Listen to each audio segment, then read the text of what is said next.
The scrape of a chisel, the breaking of glass, the ticking of a bomb. History can be moved by the great and by the small. We are the Spy-Fi guys, and this is Countdown to Valkryie.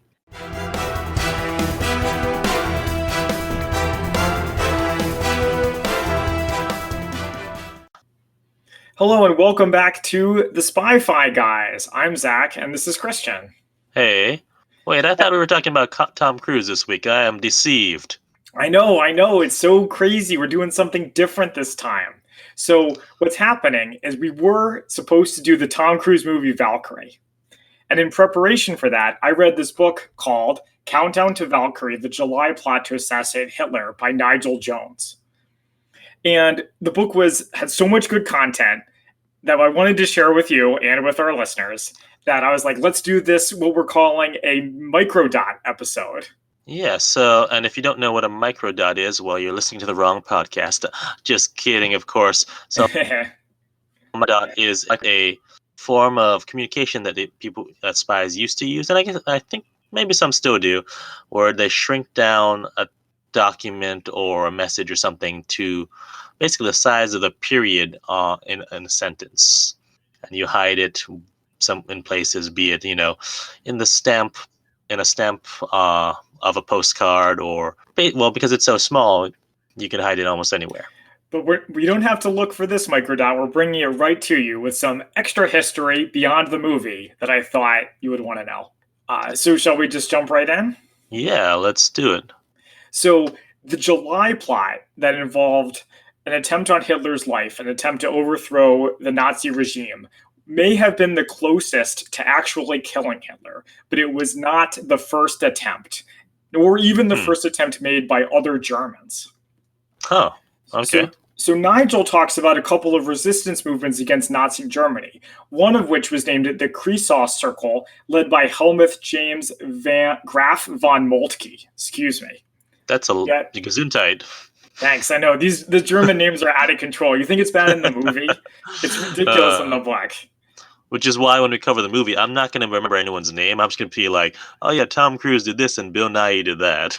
I mean, yeah, you're not going to be able to tell them apart. The movie is like white guys as far as the eye can see. But anyway, go on with your. So Moltke, he was a pacifist. He refused to even consider armed action against the Nazis, despite working as a legal advisor to the Wehrmacht, or the German army. The Kreisau Circle was a liberal. They refused to even consider killing Hitler, and their story ended when they were rounded up and executed in the fallout from the failure of Valkryie. Ew. So they may have been unwilling to use violence against the Nazis, but the Nazis were certainly willing to use violence against them. Another example of a similar thing is the White Rose, a group of university students who scattered leaflets calling for the Nazis to be removed from power, and they were beheaded for that crime. Oh, geez. So people we think we know the Nazis. We think we know how bad they are. They're really bad.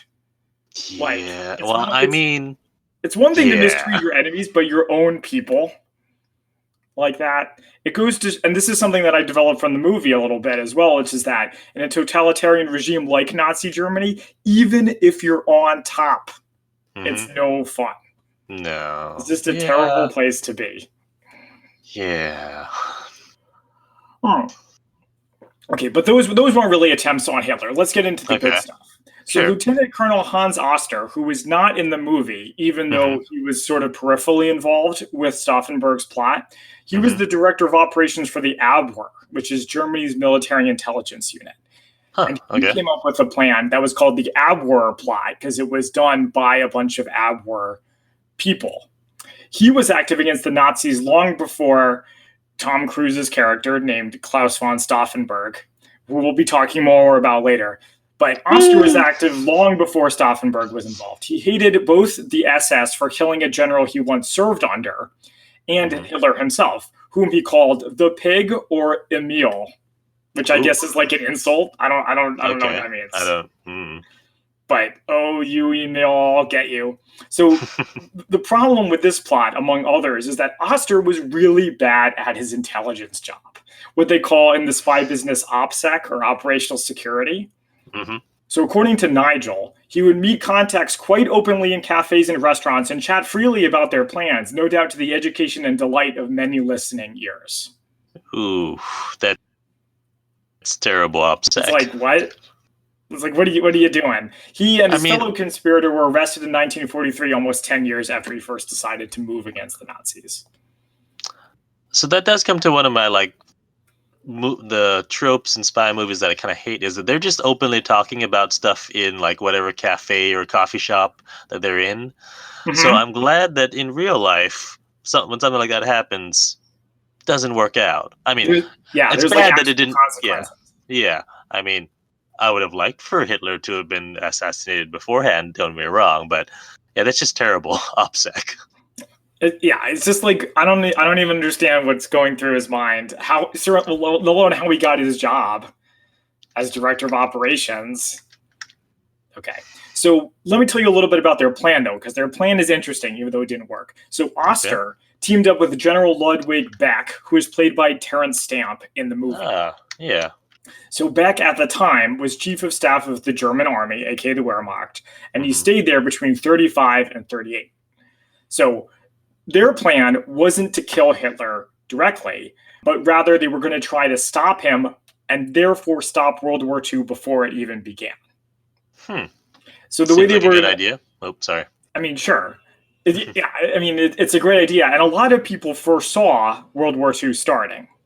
Including these guys. I guess it was fairly obvious. But anyway, so step one of their plan was they reached out through envoys to Britain, to France, the United States. They tried to convince Britain and France to take a harder stance against Hitler when he was threatening places like Czechoslovakia. So that way, if Hitler decided to attack anyway, they would look like heroes saving Germany from this madman who was going to lead them into a destructive war that would totally mess up their country.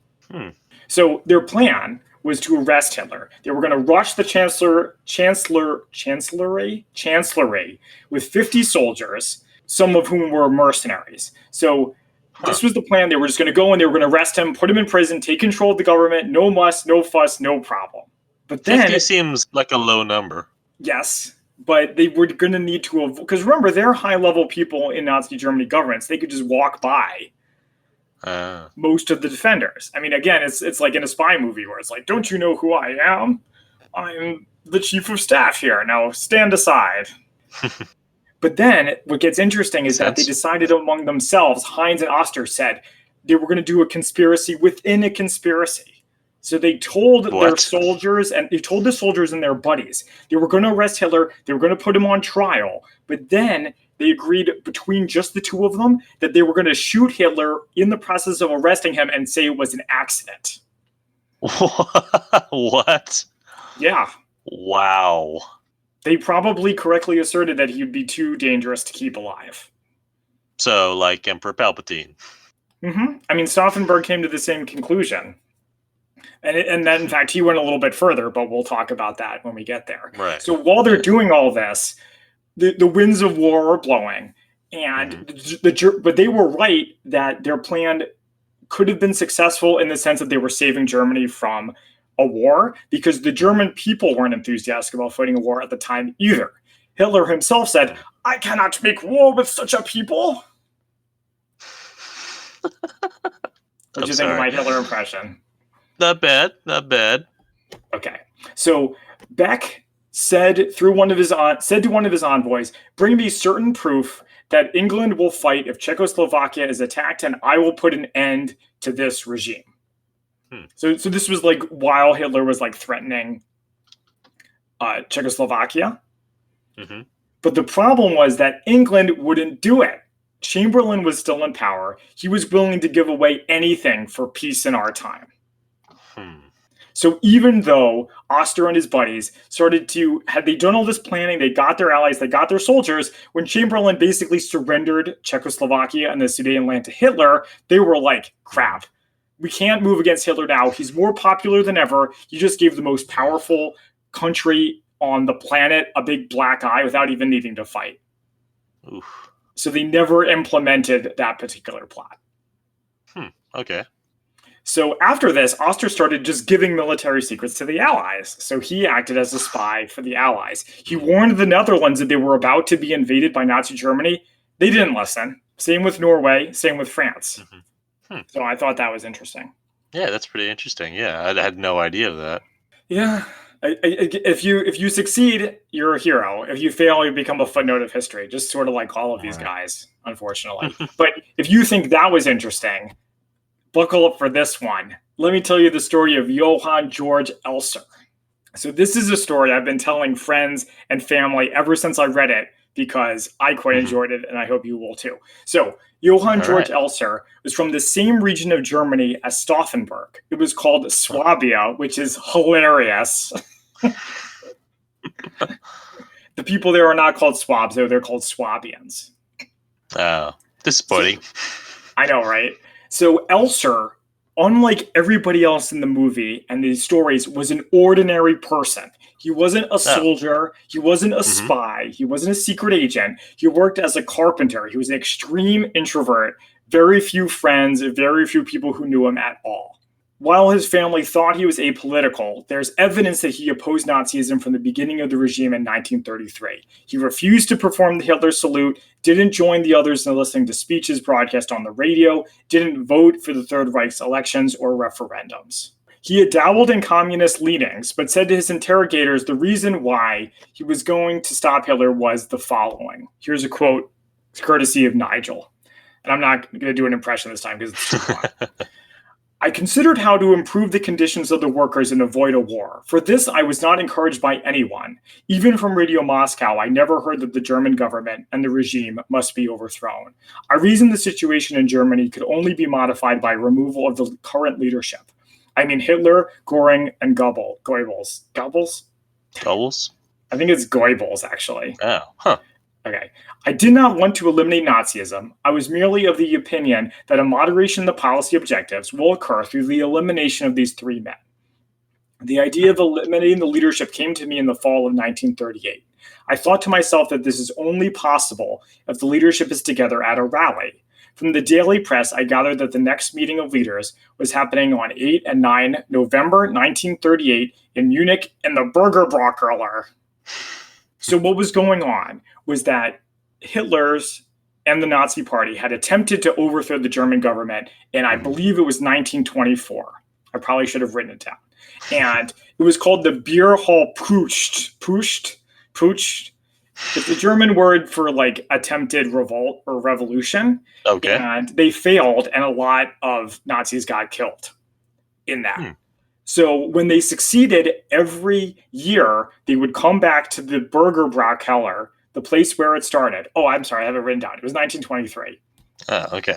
So they would come back to the same place every day at the same time to commemorate those who had died. And Nigel gives a funny image of these like fat Nazis trying to fit into their uniforms they wore when they were like 15. So Elser figured out, I know where Hitler's going to be. I know when he's going to be there.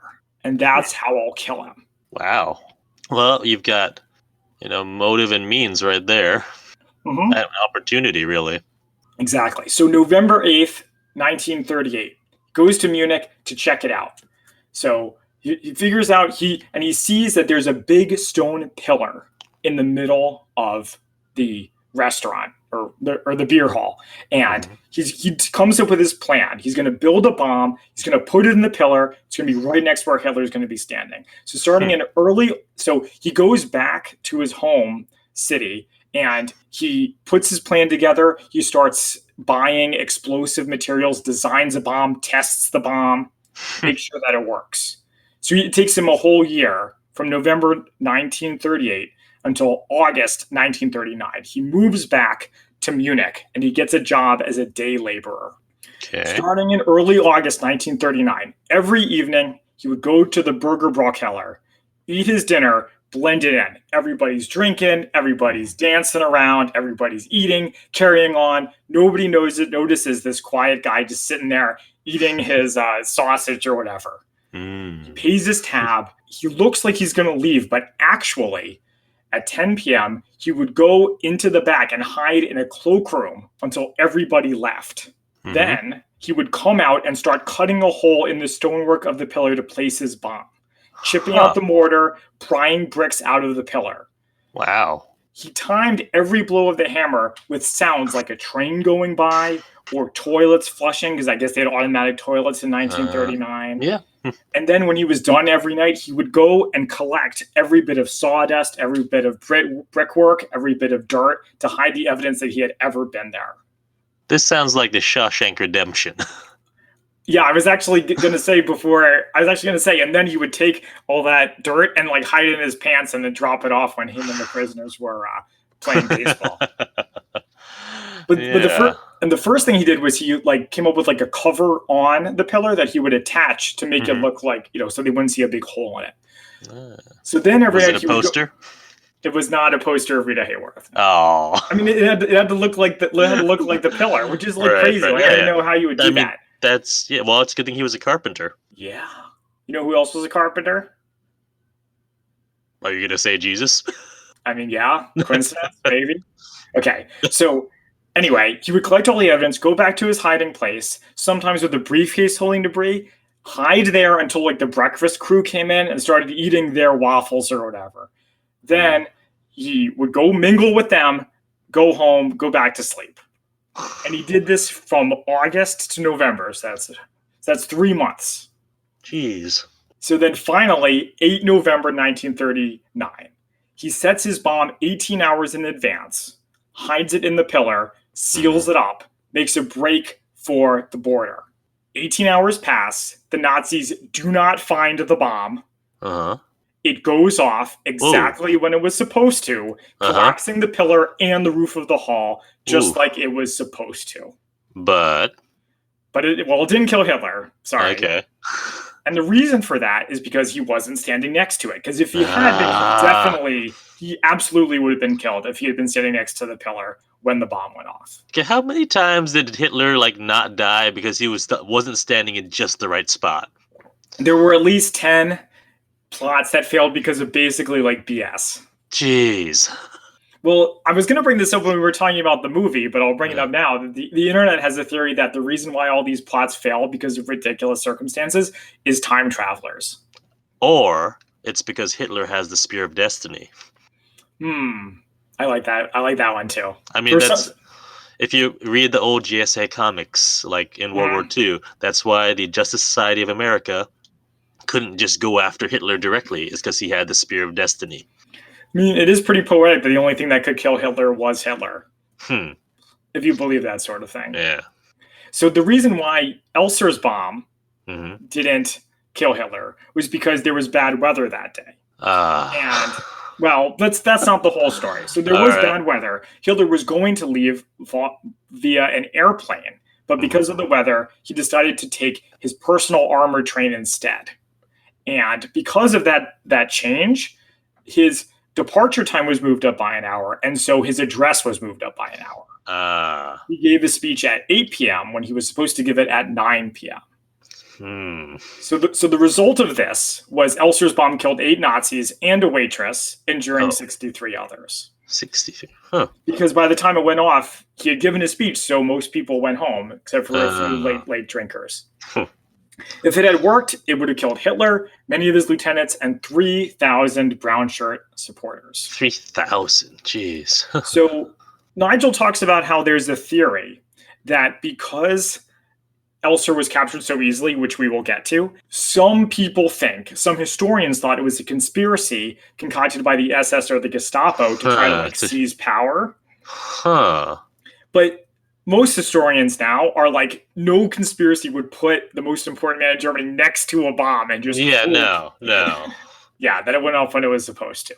So then at 8:45 p.m., the night of on that same night, so actually before his bomb went off, Elser was apprehended by 2 border guards 25 meters from the Swiss border fence. So when he was taken to the control post, asked to empty his pockets, he was carrying wire cutters, numerous notes, sketches pertaining to explosive devices, firing pins, and a blank color postcard of the interior of the Burger Braukeller. Oh, come on. It's like, are you serious? Well, I mean, that's how you can tell he's not a spy, right? Yeah, that's true. Other people he had interacted with recognized him as a purchaser of explosives and someone who went to the beer hall. So I guess basically other people fingered him. Yeah, well, I suppose in the days pre-internet, well, I don't know that it's harder or easier to get things now, but it's easier to get them with anonymity. Yeah, definitely back then it was easier to maintain your anonymity. Yeah. Because there's a paper trail all the way down. So Elser, they tortured the shit out of him, which is how we got the quote from before. Sorry. And he spent the rest of the war in prison, and I will tell you what ultimately happened to him next episode. Okay. Then there was another plot where they attempted to drop an anvil on Hitler's head, but it failed when he refused to step onto the giant bullseye painted on the ground. Wait. Really? That was a joke. Okay, I was gonna say that sounds like some Wile E. Coyote stuff. I couldn't figure out where to work it in there. you had me for a second until you said giant target painted on the ground. I was like, really? They tried it in? I mean, the only reason I was half believed it is because there's all these ridiculous stories about the CIA trying to kill Castro with ridiculous means. So I was thinking, all right, this is another ridiculous method to try to kill a dictator. Truth can be stranger than fiction, but not that strange. Yeah. Okay, so the last thing that I have on our MICRODOT episode is a little bit about Klaus von Stauffenberg, excuse me, the hero of our story, played by Tom Cruise in the movie. So, as I mentioned, Stauffenberg is also from Swabia, and he was a twin. Him and his brother Conrad were the second set of twins born to Countess Caroline Schenk von Stauffenberg, but Conrad died the day after he was born, 15 November 1907. So Klaus was a twin. I thought that was interesting. I'm also a twin. So Klaus was interested in being a soldier from a very young age. In 1914, according to Nigel, quote, young Klaus, just 7 years old, dissolved into a flood of tears at the thought that the war, as in World War I, would almost certainly be over before he was old enough to fight in it. Wow. Good thing he wasn't an American who wanted to fight in Afghanistan, because he could have grown up to fight in it. The Stauffenbergs also lost a cousin in the Battle of Verdun. Stauffenberg joined the army on March 5th, 1926, and he stayed in it for basically the rest of his life. When the Nazis came to power, like most other officers in the Wehrmacht, Stauffenberg adopted a kind of wait-and-see approach to the new government. He kind of liked that they were talking about making Germany strong again. You were almost going to say great again, weren't you? No. I'll never tell. But anyway, Stauffenberg was distracted because in September of 1933, he was 26, and he married a 17-year-old girl named Nina Frein von Lichterfeld. When people asked him why he chose her, he said, because she would make a good mother for my children. Trying the German accent again? Yeah. But like, I mean, my takeaway from that is like, wow, real romantic guy. And when they got married, he was wearing his full uniform, including the now infamous Wehrmacht steel helmet. And they have a picture of that in the book. So Stauffenberg fought in Poland, in the USSR, and in France. He served as a logistics or administrative officer. And at one point, a sort of signal that he was going to become a better person, or I guess a good guy, a moral guy that we know him as, is at one point he insisted on a court-martial of a fellow officer because that fellow officer had had 2 Polish women shot out of hand for allegedly signaling to Polish artillery while they were fighting there. Yep. So I will have more from Countdown to Valkryie. All right. Both about what during the plot that's covered in the movie and after. Ooh, okay. I'm curious about that too. Yeah. So thank you for joining us, and we will see you next time. Or was there anything else we wanted to say? No, that's it. Yeah, so join us next time where we fully dive into the Bryan Singer directed, Tom Cruise starring movie Valkryie. I've been Christian. And I've been Zach. And we are the Spy-Fi guys, signing off. Thank you for listening to the Spy-Fi guys. If you enjoyed our podcast, please be sure to give us a 5-star rating on iTunes. The theme song from this podcast is Mistake the Getaway by Kevin MacLeod from Incompetech.com, licensed under Creative Commons by Attribution 3.0. Films, books, and television shows reviewed by our podcast are the intellectual property of their respective copyright holders, and no infringement is intended. This is a personal podcast. Any views, statements, or opinions expressed in this podcast are personal and belong solely to the participants. They do not represent those of people, institutions, or organizations that the participants may or may not be associated with in a professional or personal capacity unless explicitly stated. Any views or opinions are not intended to malign any religion, ethnic group, club, organization, company, or individual. You can find our podcast on social media at The Spy-Fi Guys on Facebook, Twitter, and Instagram.